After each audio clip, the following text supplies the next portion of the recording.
The rodeo was the backdrop for a very big day for some young Texans who've decided to serve our country. Yeah, 100 men and women took part in a swearing-in ceremony this morning. The Military Affairs Committee of San Antonio Stock Show and Rodeo held that ceremony for the recruits at Expo Hall.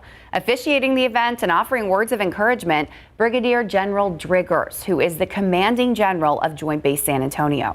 Bexar County Judge Peter Sakai also in attendance, addressing the recruits who say they are grateful to the Rodeo Committee for today's ceremony and adding to their special day. Two recruits we spoke to say they can't wait to hit the ground running. I'm very excited. I've been waiting for this for about a year and a half since I graduated. Yeah, I'm really excited. I've been waiting for this for a long time. I was in Air Force ROTC for 3 years, so this has been a long time coming. Now, following today's oath of enlistment, the recruits will prepare to ship out for basic training. We wish them the best of luck. What a cool day out there today. Temperatures struggled to get out of the 50s. In fact, we spent most of our day in the 40s and 50s and cloudy as we're ending the day here. But I want to start with a look at the aquifer, which over the weekend, we do end up seeing a little bit of an increase in the aquifer level. So the aquifer is actually up half a foot over the past 24 hours. Only 2 allergens out there, molds and elm, and both are low. Now let's go ahead and take a look at the almanac. 56 for the high temperature today in San Antonio, cooler than average by some 12 degrees. This morning, though, many of us did briefly touch freezing. Here's some good news. Don't anticipate a freeze over the next several mornings. In fact, morning lows will be in the 60s by Tuesday. All right, we got up to 56 today, but tomorrow, 75. Warmer and pleasant. That's a 19-degree temperature difference. Details coming up. I am no meteorologist, I will start by saying that, but I will say when I see the first blooms of spring, not the one behind you, but the mountain laurel, I'd officially declare Texas is free of winter. The purple Kool-Aid plants, yes. They smell like artificial grapes. Oh, I saw it this week. There was one in my neighborhood and it was just blowing down the street. So, it's my favorite flower in Texas. Me too, Tim. But here's another favorite flower in Texas. Some bluebonnets spotted in Spring Branch today. Wow, if that doesn't scream Texas, I don't know what, because just a couple of weeks ago, Spring Branch was crippled by an ice storm.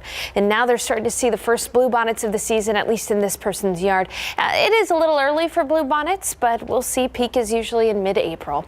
All right, it did not feel like spring, though, today. It felt much cooler than average. It was much cooler than average. It was only 48 in Rock Springs, 56 in Hondo, 55 in Del Rio, 61 in Pleasanton, 57 in New Braunfels. Here in San Antonio, we were at 56. That's 12 degrees below average, but it is going to feel a lot more like spring in the coming days. In fact, tomorrow we're going to be at 75, and by Monday we'll be near 80 degrees, 83 Tuesday and Wednesday with higher humidity to boot. We've got a lot to talk about in the forecast with that higher humidity, but first let's go through what's going out right now. It's 55 degrees. Winds are a little stronger from the south at about 15 miles per hour. You can see that we've got those clouds in place. It's going to be a mostly cloudy evening. Now after the sun sets at 6:26, our winds are going to calm down a little bit. We'll have a light wind. Temperatures are going to fall into the upper 40s by midnight. If you have Saturday night plans, maybe going out to the rodeo, those kinds of things, know that you're going to want that jacket, that heavier coat with you as temperatures fall into the upper 40s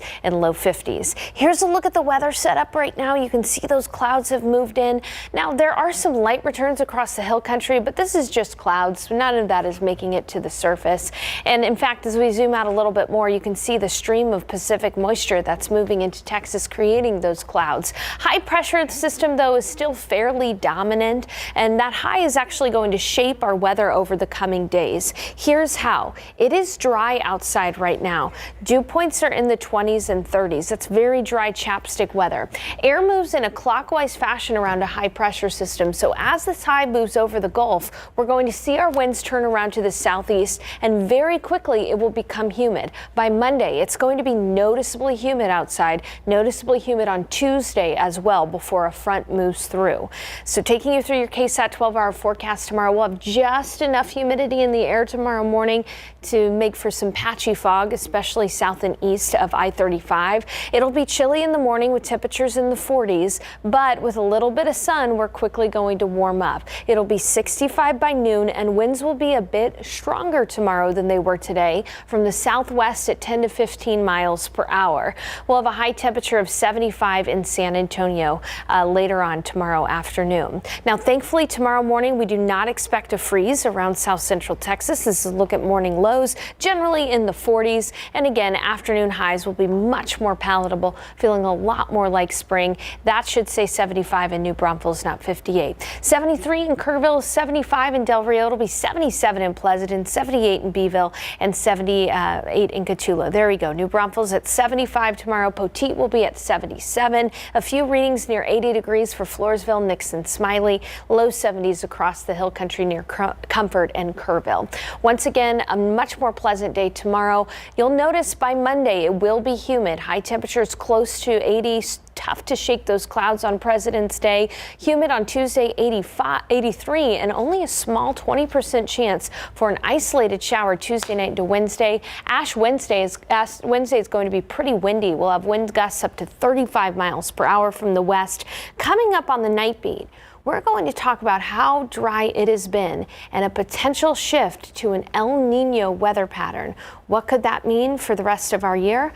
I'll have a look ahead on the night beat tonight. All right, that sounds good. No one can explain it better than you. We'll look forward to it. All right, Andrew, we got a taste of the XFL just before our show was on that kicked off this afternoon. Tomorrow, San Antonio gets to take the field. Yes, that's right. And the team, the San Antonio Brahmas, got a chance to check out their first home. When we come back, check out they'll get a chance to see the Alamo Dome in their new black and yellow colors. Plus, State Swim was on the line this afternoon at Austin. Got the highlights from a great day of action. Next.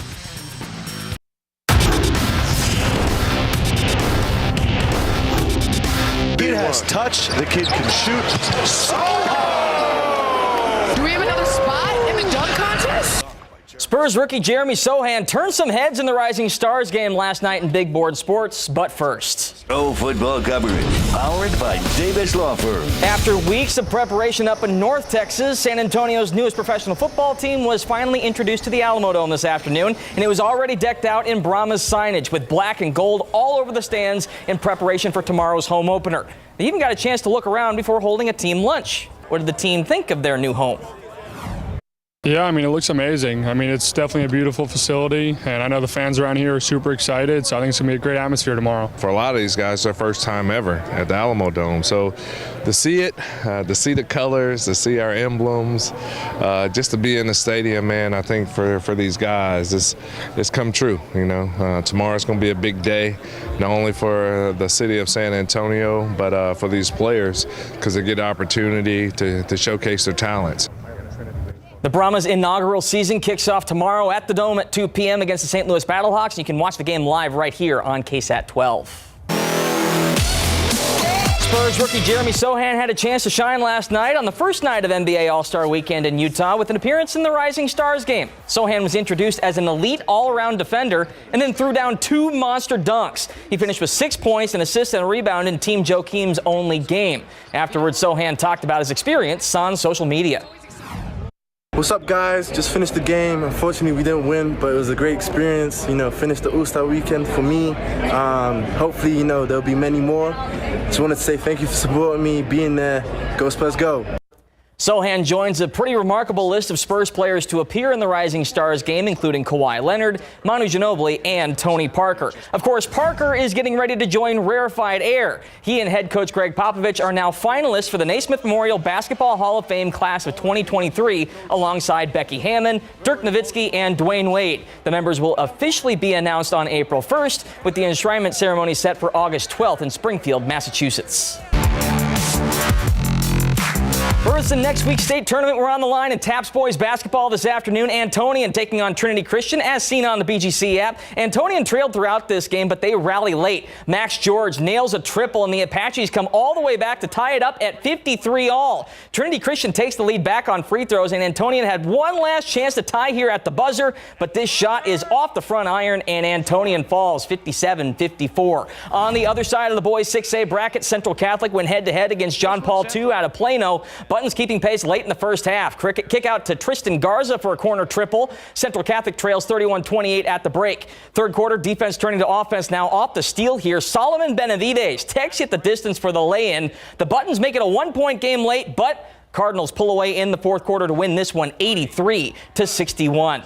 The UIL high school swimming season came to a close this morning in Austin with the Class 6A state championship meet, and Johnson senior Jada Scott ended her high school career in style. She struck gold twice, first in the 50-yard freestyle with a time of 22.42 seconds, and then in the 100-yard breaststroke in 1:00.59. After years of progress, Scott finished atop the podium twice.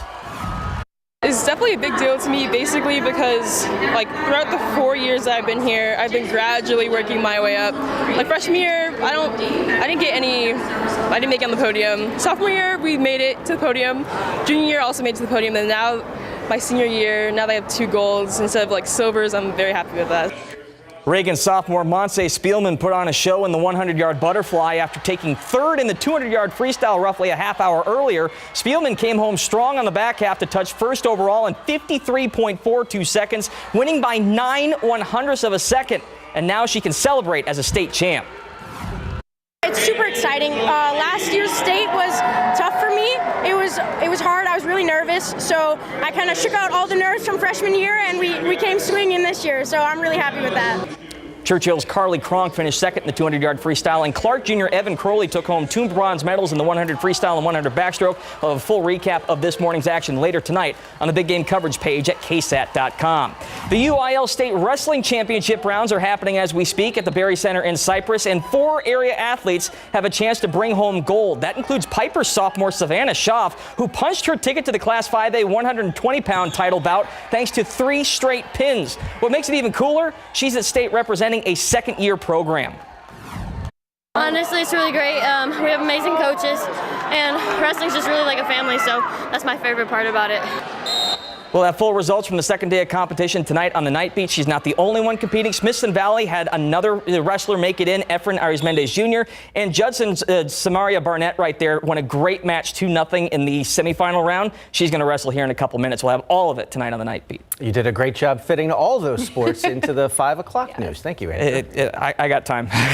Shoehorn it in there. Yeah. All right, well, we'll be right back. All right, take a look at this. For the first time, actual video images from the Titanic laying on the bottom of the northern Atlantic Ocean floor was released earlier this week. That video, taken back in 1986, shortly after the famous wreckage was found more than a century after it sank. Somebody must have been hoarding that video somewhere. It rests 2 miles below the ocean surface, the Titanic, of course. The eerie footage captures both the inside and outside of the Titanic frozen in time. The release of the rare footage coincides with the 25th anniversary of James Cameron's Oscar-winning film Titanic. Perhaps there's a reason why it was released, coinciding there. Ooh, conspiracy theory, Tim Gerber. Go see the movie. Tomorrow will be much warmer, 75 after some patchy morning fog. Humid Monday and Tuesday with highs in the low 80s as we round out an extended weekend. And then as we look at rain chances, doesn't look great. Tuesday night into Wednesday morning, a slim opportunity for rain before it becomes windy on Wednesday. Highs will be back in the 70s by the end of the week. We'll see you at 10.